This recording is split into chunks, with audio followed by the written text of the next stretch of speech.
uso medicinal de la cannabis es bien conocido. Sin embargo, existe cierta resistencia al tema, o dicho de manera coloquial, tiene mala prensa. ¿Pero por qué? ¿Por qué la estigmatización de esta planta? La marihuana contiene dos sustancias químicas activas que los investigadores afirman tienen aplicaciones medicinales. Estos son el CBD y el THC. Pero, ¿para qué tipo de enfermedades puede ayudar esta planta?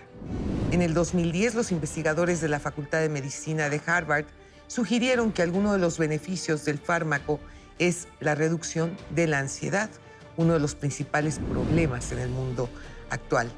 Por otro lado, el uso de la cannabis para el tratamiento de cáncer no ha sido aprobado aún. Sin embargo, ayuda en muchísimos síntomas. Pero, ¿cómo funciona y por qué en México no ha sido aprobado? Para hablar claro y de frente sobre este tema y muchos más, esta noche se encuentra con nosotros nuestra invitada experta, la doctora Sandra Sotelo. Quédese conmigo esta noche, el programa va a estar muy bueno. Esto es Frente a Frente, periodismo con responsabilidad. Comenzamos.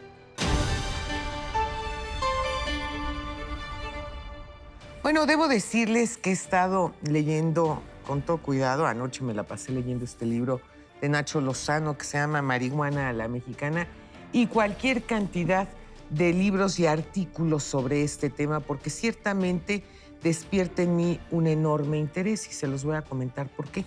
Yo formo parte de esta generación en donde los padres nos decían: de ninguna manera le vayas a entrar a la marihuana, de ninguna manera. Entonces, yo decía cuando era jovencita, bueno, ¿y si la pruebo y me gusta? Créanme que por miedo, por eso nunca, hasta el día de hoy, he fumado marihuana. Sin embargo, quiero decirles lo siguiente.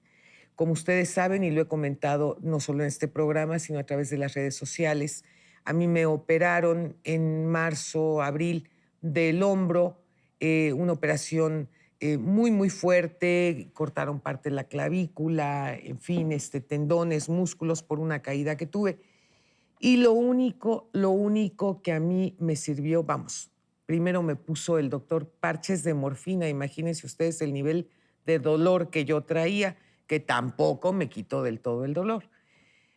Al paso del tiempo conocí a la doctora Sandra Sotelo. Ella tiene un aparato especial que trajeron de Rusia para quitar el dolor, y junto con este aparato y con la aplicación de pomada hecha a base de marihuana y de gotas de CBD, fue la única manera en que pudimos controlar este postoperatorio, que es el más doloroso que he tenido en mi vida. Por eso es que le pedí a la doctora Sandra Sotelo que viniera esta noche con nosotros para que nos hablara particularmente de este tema de la marihuana desde el punto de vista medicinal.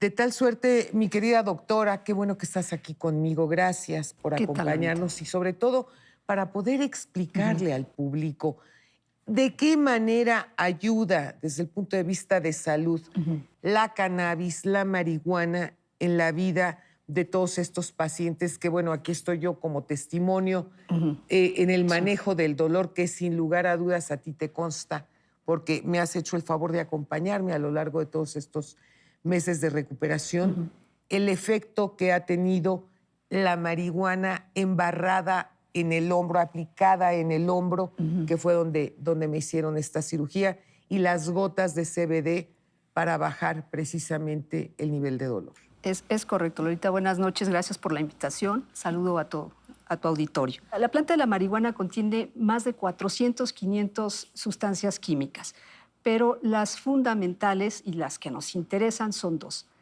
El tetrahidrocannabinol o THC, que es la sustancia que produce los efectos psicotrópicos ampliamente conocidos por mucha gente, y los cannabinoides, que son las sustancias que tienen el potencial terapéutico o el uso médico. Eso es.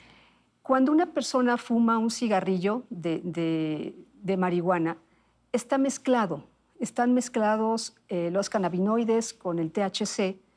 Depende del tipo de planta, de la calidad de esta planta que esta persona está usando, tendrá un mayor o menor cantidad de THC o una mayor o menor cantidad de cannabinoides. O sea, las distintas plantas de marihuana estoy entendiendo que efectivamente hay algunas que tienen mayor concentración de THC que otras, dependiendo de la calidad de la planta, ¿no? Es correcto. De todo el proceso de cultivo, de cómo fue cuidada, se mantienen los niveles de THC mayores o menores y eso le da la calidad a esta planta en cuanto a THC hace.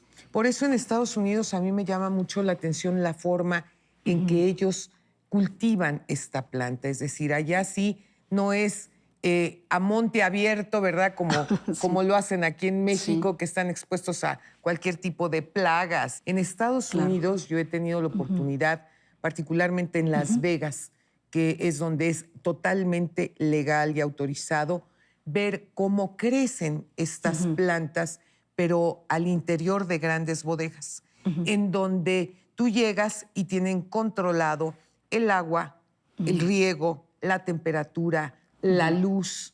Es decir, el trato que tienen con estas plantas es extraordinario, de tal manera que ni siquiera están autorizados para utilizar insecticidas, porque eso contaminaría a la planta. Es decir, si una plantita así, de este tamañito, estuviera contaminada, con esa sola plantita tendrían que quemar toda la cosecha. Por eso es que tienen un control de calidad de 98%. Claro. Y esto es muy importante que se sepa porque se supone que lo que nosotros tendríamos autorizado hasta el momento para uso medicinal sería precisamente el CBD, que es correcto. a lo que yo me refiero en este momento, porque ves todo ese proceso, digamos, para extraer los aceites de la planta, que muchas veces no solo están en presentación de gotas, sino también en comestibles. Mira, la planta de la marihuana es ancestral. Culturas antiquísimas como la egipcia la usaban. Claro. La usaban con usos, la usaban para efectos terapéuticos e incluso tenían rituales Sí. religiosos. La misma reina Victoria le daban cannabis para controlar los cólicos menstruales. Fíjate. ¿No?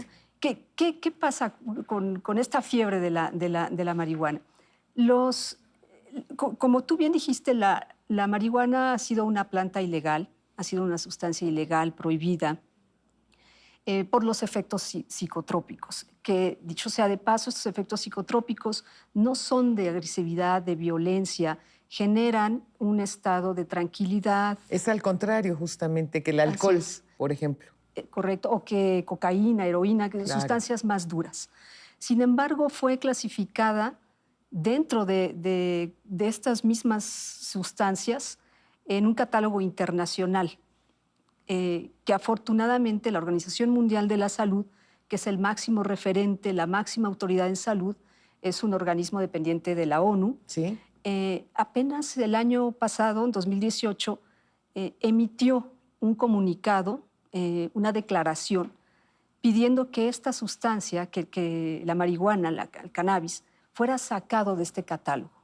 En el momento en que es sacado de este catálogo, está autorizado de alguna manera o respaldado por la Organización Mundial de la Salud su uso. En ese momento, con esa declaración de la OMS, muchos gobiernos y la sociedad también tuvieron la apertura a esta planta, ¿no? Y empezar a investigar a fondo realmente, ¿no? Así es, Lolita. Se vino una avalancha de estudios, de investigación, tanto farmacológica, clínica, en animales, porque que no se había hecho antes precisamente por el estigma que pesaba sobre la planta. Eso es. La ciencia no podía acercarse porque había un imperativo ético Claro. que lo prohibía.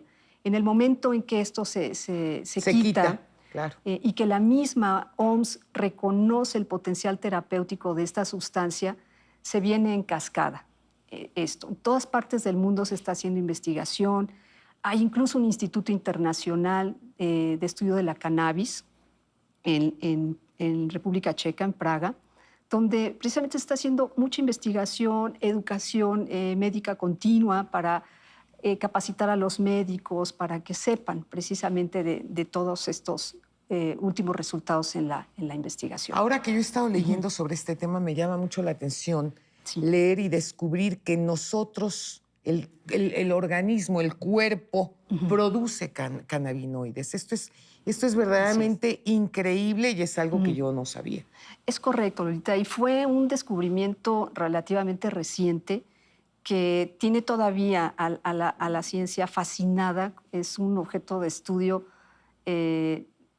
increíble porque finalmente sí, tenemos un sistema endocannabinoide, es decir, nuestro propio cuerpo produce cannabinoides y nuestro cuerpo tiene receptores para estos cannabinoides en muchos lados, en muchos órganos, es sistémico. No se conoce exactamente cuál es la función.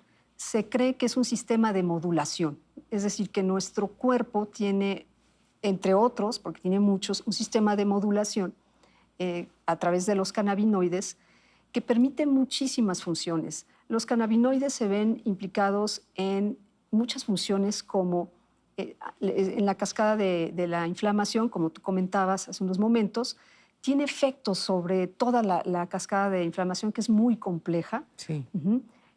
Por eso sus usos en artritis, en fibromialgia, en dolor, desde ese punto. Porque también desde otro punto de vista, los cannabinoides actúan sobre los centros de dolor del sistema nervioso central y del sistema nervioso periférico. Hombre, en diabetes, que esto es la enfermedad de la epidemia del siglo. Esperemos que en el Senado, ya por vida de Dios, se dejen de cuentos y ya prueben esto como debe de ser, pueda ayudar a tantos y tantos y tantos pacientes con esta enfermedad, que desgraciadamente, doctora, tú sabes que es una de las enfermedades más caras, con las consecuencias, desde luego, más caras, no solo desde el punto de vista económico, sino de salud.